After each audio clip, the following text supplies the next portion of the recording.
Pare, from Canada pa yan. Paano, di ka sanay? Iba na kasi klima sa Canada, pre.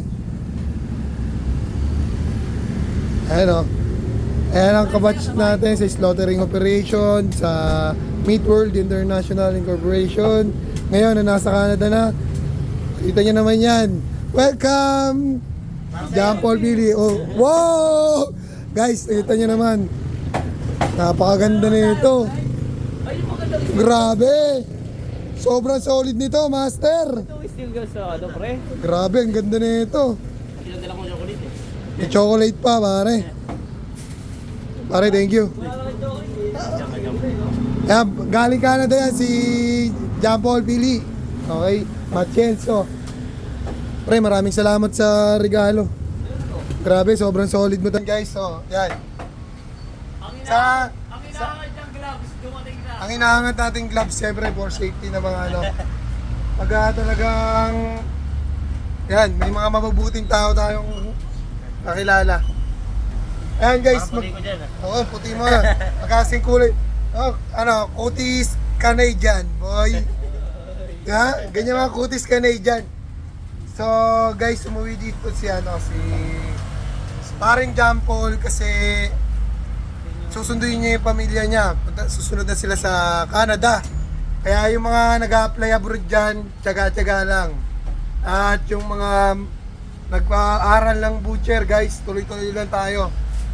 Kaya si paring John Paul Pili, shoutout sa lahat ng nasa Canada, guys. Andito na si paring John Paul, oh. Shoutout sa inyo dyan, babalik na sa Canada. Ay, baka may time ka, gusto mong magkalas kahit kalahati lang para ma-inspire natin yung mga nanonood sa atin. Hindi natin ako doon kabilis. Hindi natin kayo. Isang one part lang na, puro line lang tatas ka doon. Nasa line part ka. Nasa line part ako. Alright guys, baka may gusto ko sabihin sa mga manonood natin para ma-inspire natin sila. Yan. Pagka gusto nyo yung tuloy-tuloy lang. Gusto nyo makapunta ng Canada. Madaling makapunta doon. Basta may IELTS lang. Kailan talaga eh.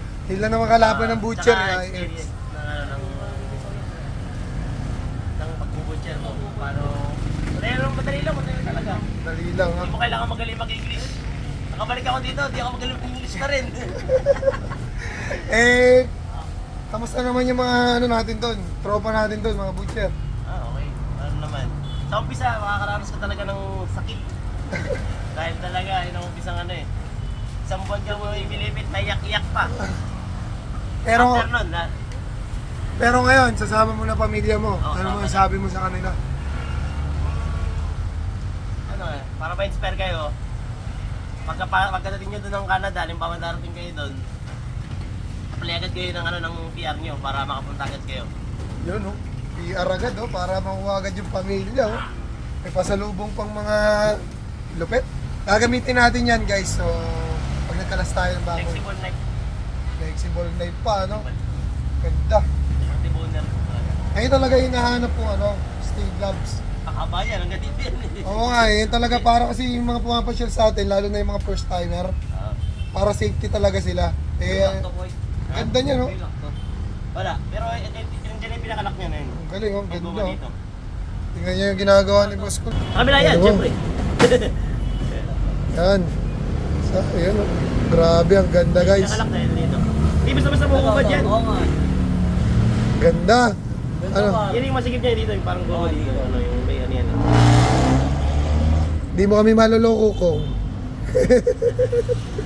Ano pare? Saan ka punta ngayon yan? Ipaing. Ipaing. Bigay din. Liliyan ko din ng ganyan. Ayan, bigay ni Kuya yun. Itong kutsilyo. Yan. Ito sa akin. Okay. So, shoutout kay Kuya Marvin Pili sa Knife.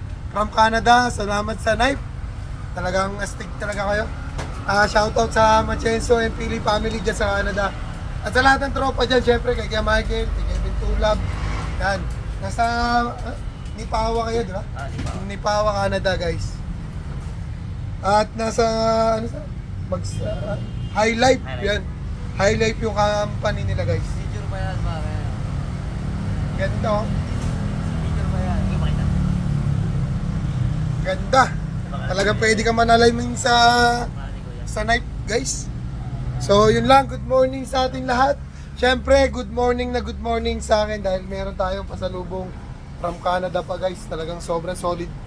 Talagang matagal ko nang gusto to. Para sa mga pumapasyal sa atin, safe na safe talaga sila dito guys. No? At, pare, maraming salamat. Shoutout mo naman yung mga kabatch natin dyan. Apply na kayo. Sa Slaughtering Operation, tsaka shoutout na rin sa Meat World. Yan, sa buong Meat World International Incorporation. Yung isang kasama ko sa outlet, palis na rin. Oh. 7. Bye. Yan, sa kasama ni parang John Paul. Shoutout sa'yo. At congrats, siyempre. Paka-Canada na rin. Ako, dito lang muna ako sa Philippines. Mayaman naman ikaw eh. Hindi ako mayaman, boss. No? Mayaman na tayo sa kaibigan. Oo. Hindi, nandun na rin kasi si ate. Oo, nakita ni, kausap ko kagabi. Nakita ko sa labas. Nandun na rin kasi si ate, kaya all goods na rin ako. Natupad niya yung isa sa pangarap niya. Masaya-masaya na ako dun. Siguro pwede na ako bumakasyon dun. Next na kayo dun. Oo, tourist lang. Tourist lang pagka marami na akong pera. Sagot na ni ate muna. Okay guys, so puputulin muna natin yung video. Magkukwentuhan lang kami ni paring John Paul and peace out.